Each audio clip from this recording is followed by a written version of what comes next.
साक्ष्य कानून का उद्देश्य सत्य का पता लगाना है, लेकिन कुछ परिस्थितियों में कानून कुछ प्रकार की बातचीत या जानकारी को गोपनीय रखता है। ऐसी बातचीत को विशेषाधिकार प्राप्त संचार कहा जाता है। इसका उद्देश्य यह सुनिश्चित करना है कि कुछ महत्वपूर्ण संबंधों में लोग बिना किसी डर के खुलकर बात कर सकें। भारतीय साक्ष्य अधिनियम 2023 में कुछ संचारों को अनिवार्य प्रकटीकरण से संरक्षण दिया गया है। एक विशेषाधिकार प्राप्त संचार प्रिविलेज्ड कम्युनिकेशन क्या है? यह वह संचार है जिसे कानून गोपनीय मानता है और जिसे सामान्यतः न्यायालय में प्रकट करने के लिए बाध्य नहीं किया जा सकता। सरल भाषा में, यदि कानून किसी बातचीत को गोपनीय रखने का अधिकार देता है तो वह विशेषाधिकार प्राप्त संचार है। उदाहरण, कोई व्यक्ति अपने वकील को संपत्ति विवाद के बारे में कानूनी सलाह लेने के लिए सारी बातें बताता है। वकील सामान्यतः यह बात अदालत में नहीं बता सकता। 2 व्यावसायिक संचार प्रोफेशनल कम्युनिकेशन क्या है? व्यावसायिक संचार वह गोपनीय बातचीत है जो वकील और उसके मुवक्किल क्लाइंट के बीच कानूनी सलाह देने या लेने के उद्देश्य से होती है। इस गोपनीयता का अधिकार मुवक्किल का होता है, इसलिए वकील उसकी अनुमति के बिना यह जानकारी प्रकट नहीं कर सकता। अपवाद, यदि बातचीत अपराध या धोखाधड़ी करने के उद्देश्य से की गई हो या वकील को बाद में ऐसे तथ्य पता चले जिनसे अपराध या धोखाधड़ी सिद्ध होती हो, तो यह संरक्षण उपलब्ध नहीं होगा। 3 कौन कौन से संचार प्रकट करने के लिए बाध्य नहीं किए जा सकते? वकील और मुवक्किल के बीच व्यावसायिक संचार वकील सामान्यतः निम्न बातें प्रकट नहीं कर सकता। मुवक्किल द्वारा दी गई जानकारी, कानूनी सलाह, मुकदमे से संबंधित दस्तावेज। कारण, प्रत्येक व्यक्ति को बिना भय के सही कानूनी सलाह लेने का अधिकार होना चाहिए।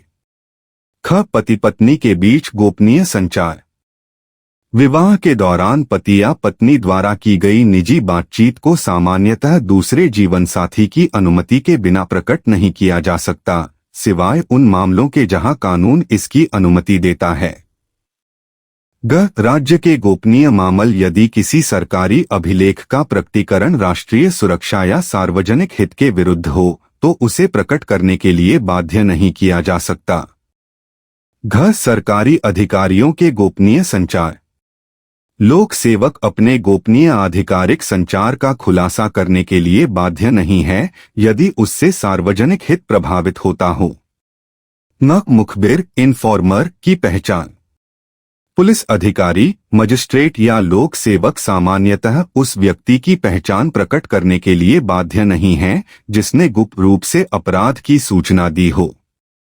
न्यायाधीश की विचार विमर्श प्रक्रिया, न्यायाधीश को न्यायिक विचार विमर्श या निर्णय बनाने की आंतरिक प्रक्रिया का खुलासा करने के लिए बाध्य नहीं किया जा सकता जब तक कानून विशेष रूप से अनुमति न दे।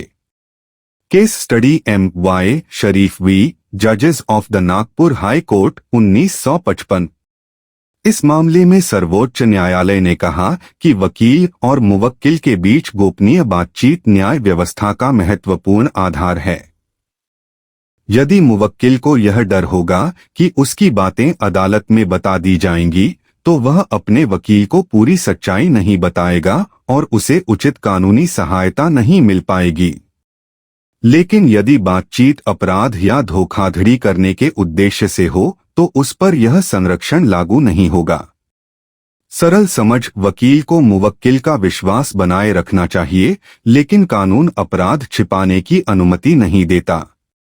साक्ष्य कानून में महत्व, वकील और मुवक्किल के बीच विश्वास बनाए रखता है, लोगों को खुलकर कानूनी सलाह लेने के लिए प्रोत्साहित करता है, पति पत्नी की निजी बातचीत की गोपनीयता की रक्षा करता है, राष्ट्रीय सुरक्षा और सरकारी गोपनीय सूचनाओं की सुरक्षा करता है, अपराध की सूचना देने वाले व्यक्तियों की पहचान सुरक्षित रखता है, न्यायपालिका की स्वतंत्रता और निष्पक्षता को बनाए रखता है। सत्य की खोज व्यक्तिगत गोपनीयता और सार्वजनिक हित के बीच संतुलन स्थापित करता है। निष्कर्ष, विशेषाधिकार प्राप्त संचार साक्ष्य कानून का एक महत्वपूर्ण अपवाद है। वकील मुवक्किल के बीच व्यावसायिक संचार, पति पत्नी की गोपनीय बातचीत, राज्य के गोपनीय दस्तावेज, सरकारी गोपनीय संचार, मुखबिर की पहचान तथा न्यायाधीश के विचार विमर्श को सामान्यतः प्रकट करने के लिए बाध्य नहीं किया जा सकता। इसका उद्देश्य न्याय, गोपनीयता, विश्वास और सार्वजनिक हित की रक्षा करना है।